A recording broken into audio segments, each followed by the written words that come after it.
Morning Sunshine by Constance on washing day.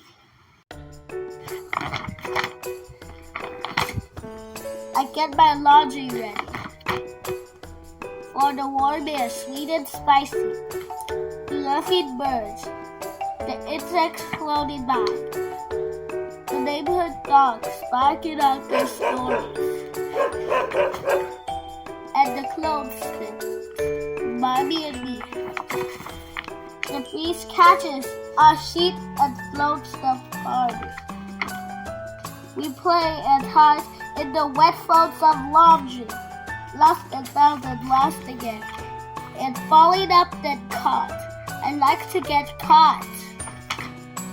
Mommy and me finish our job, and the sunshine finishes its job, filling everything on the clothesline with smells, stories, and winds.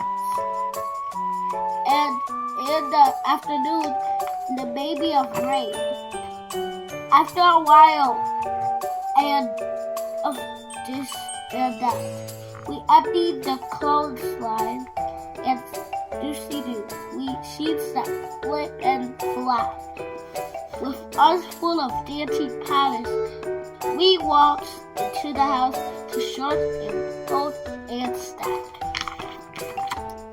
When I say goodnight, I worry about shadows in my room. I pull up the covers